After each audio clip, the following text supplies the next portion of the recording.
ও, হাড় কাঁপানো শীত! যত বেশি শীত তত বেশি পিঠে খাওয়ার মজা, তাই না? আর সেই জন্যই আজকে শেয়ার করব সবচেয়ে মজার পিঠে, দুধ গোকুল পিঠে। আমি যেভাবে বানিয়েছিলাম খেতে হয়েছিল অসম্ভব মজা। মা, পিঠে খাবো। তুমি যে দুধ দিয়ে তৈরি করো অসম্ভব মজা হয় খেতে। ওই পিঠেটা তৈরি করো না মা। জো আজ্ঞা, তাহলে আর কি, চলো ঝটপট তৈরি করে ফেলি। আর সেই জন্য দেখতে পেলে মিক্সিং বলে নিয়ে নিলাম 1 কাপ ময়দা, 1/4 কাপ সুজি, 1/4 কাপ চালের গুঁড়া, দিয়ে দিব পরিমাণ মতো লবণ, আর দিয়ে দিব একটু বেকিং পাউডার। দিয়ে তারপর সব কিছু আগে চামচের সাহায্যে খুব ভালো করে মিশিয়ে নিব। আর তারপর এখানে অল্প অল্প করে দুধ অ্যাড করব। অল্প অল্প করে লিকুইড দুধ অ্যাড করে তারপর একটা ঘন ব্যাটার তৈরি করে নিব। তো দেখতে পেলে সব কিছু ভালো করে মিক্স করে নিয়ে এবার দুধটা দিয়ে দিলাম। দিয়ে আগে চামচের সাহায্যে একটু মিশিয়ে নিব। তারপর বুঝে শুনে আবারও একটু দুধ দিয়ে তারপর এই ব্যাটারটা তৈরি করে নিব। ব্যাটারটা যেন কিছুতেই পাতলা না হয় সেদিকে কিন্তু খেয়াল রাখতে হবে। ব্যাটারটা পাতলা হয়ে গেলে পিঠাটা তখন আর সুন্দর হবে না। সেজন্যই অল্প অল্প করে দুধ দিয়ে তারপর ব্যাটারটাকে আমরা তৈরি করে নিব। তোমরা চাইলে কিন্তু দুধের বদলে পানি দিয়েও ব্যাটারটা তৈরি করে নিতে পারো, তবে অবশ্যই বুঝতেই পারছো যে দুধ দিয়ে তৈরি করলে খেতে আরও বেশি মজা হবে। তো দেখতেই পাচ্ছ আমাদের ব্যাটার কিন্তু রেডি হয়ে গেল। এবার এটাকে ডেকে রেস্টে রেখে দিব 10 থেকে 15 মিনিট। ততক্ষণে একটা পুর তৈরি করে নিব। সেই জন্য বসিয়ে দিলাম একটি ফ্রাই প্যান, আর তাতে দিয়ে দিব নারকেল কোড়া, দিয়ে দিব এখানে আমি পরিমাণ মতো গুড়টা অবশ্যই তোমরা তোমাদের চয়েস অনুযায়ী বাড়িয়ে বা কমিয়ে দিতে পারো, অথবা গুড় এবং চিনি দুটো মিশিয়ে দিতে পারো। তো গুড়টা দিয়ে দিলাম। এবার দিয়ে দিব অল্প একটু তরল দুধ, এতে করে পুরটা খুব সুন্দর তৈরি হবে। তরল দুধটা দিয়ে দিলাম। আর তারপর এখানে দিয়ে দিব আর একটা খুবই টেস্টি জিনিস, সেটা হচ্ছে একটু ঘি দিলে কিন্তু পুরটা খেতে দুর্দান্ত হয়। তারপর এখানে নিয়েছি আমি খোয়া ক্ষীরটা আগে গ্রেট করে রেখেছিলাম, খোয়া ক্ষীর দিয়ে দিলাম। তোমরা দেখতে পাচ্ছ আমি কিন্তু অনেকটা পরিমাণে খোয়া ক্ষীর নিয়েছি। তোমরা চাইলে শুধু খোয়া ক্ষীর দিয়ে, অথবা শুধু নারকেল দিয়ে, অথবা নারকেলের পরিমাণ বেশিতে যেভাবে হোক করতে পারো। তবে আমি যেভাবে পুরটা তৈরি করেছিলাম না, খেতে হয়েছিল দুর্দান্ত। সব কিছু দিয়েছি, আরেকটু দিয়েছিলাম এলাচ গুঁড়ো, যে ভিডিওটা স্কিপ হয়ে গেছে। তো এবার সব কিছু খুব ভালো করে মিশিয়ে নিব, আর পুরটাকে খুব সুন্দর করে তৈরি করে নিব। একদম আঠালো করে পুরটাকে তৈরি করে নিতে হবে। তো তোমরা দেখতে পাচ্ছ এই সময় কিন্তু চুলার আঁচটা একটু কমিয়ে রেখো, নিচের দিকে যদি ধরে যায় তখন কিন্তু আর খেতে ভালো লাগবে না। তো অল্প আছে খুব সুন্দর করে মিশিয়ে তারপর পুরটাতে ভালো করে পাক তুলে নিব। তাহলেই কিন্তু তোমাদের যে শেপ দেওয়া সেই শেপটা খুব সুন্দর করে হবে।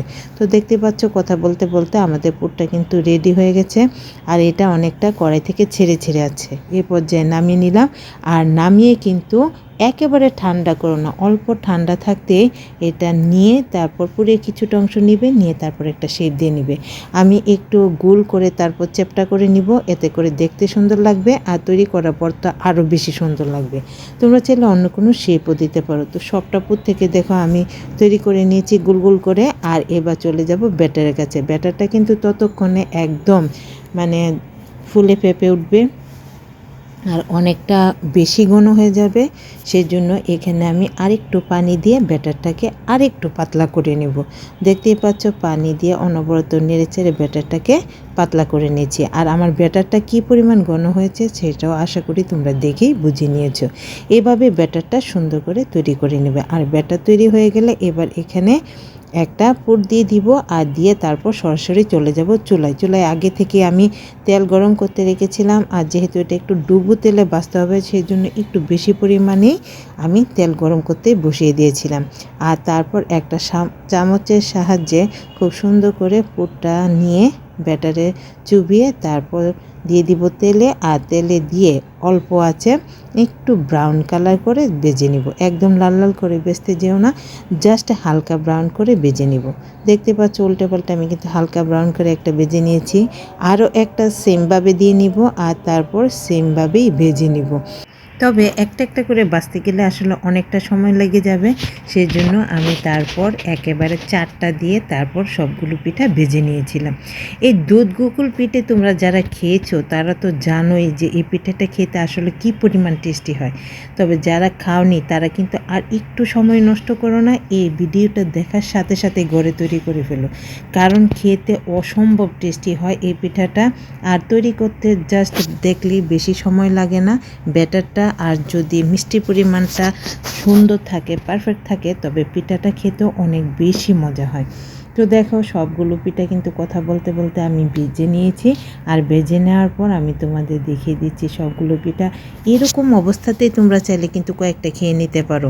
আমরা তো অলরেডি কয়েকটা এভাবেই খেয়ে নিয়েছিলাম, কিন্তু তারপর বাকিগুলো রেখে দিয়েছিলাম, যেহেতু বলেছি দুধ গোকুল পিঠে, সেই জন্য দুধেতে ফেলতে হবে, তাই না? তো সবগুলো ভেজে নিয়ে এবার কাজ হবে শুধু দুধটা রেডি করে নিব। দুধটা রেডি করে নিলেই বাস তৈরি হয়ে যাবে খুবই মজাদার এই পিঠাটা। তো দেখো সবগুলো এক এক করে নামিয়ে নিয়েছি, আর নামানো হয়ে গেলে ফাইনাল লুকটা দেখতে পাচ্ছ কতটা সুন্দর। সত্যি বলছি এই অবস্থাতেও কিন্তু খেতে অনেক মজা হয়।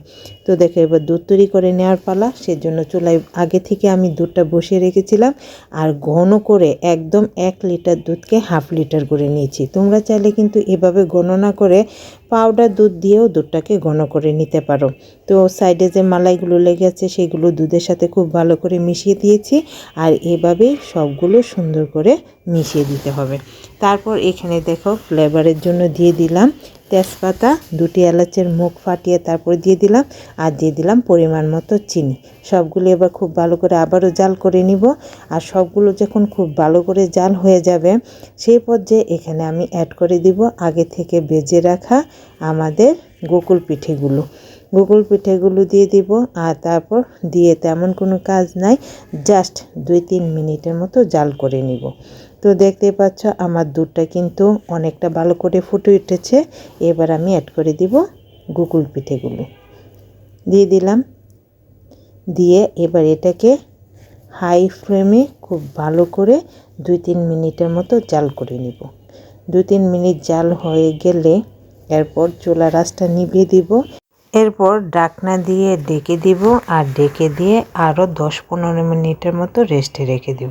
তাহলে কিন্তু খুব সুন্দর করে দুধের মধ্যে পিঠেগুলো ভিজে যাবে, আর খেতে যে কী পরিমাণ দুর্দান্ত হবে সেটা তোমরা ঘরে তৈরি না করলে কিছুতেই বুঝতে পারবে না। আমার কাছে তো অসম্ভব ভালো লাগে এই পিঠেটা। তোমাদের কাছে কেমন লাগলো আমার রেসিপিটা কমেন্ট করে জানিও, আর ভালো লাগলে বেশি বেশি শেয়ার করে দিও।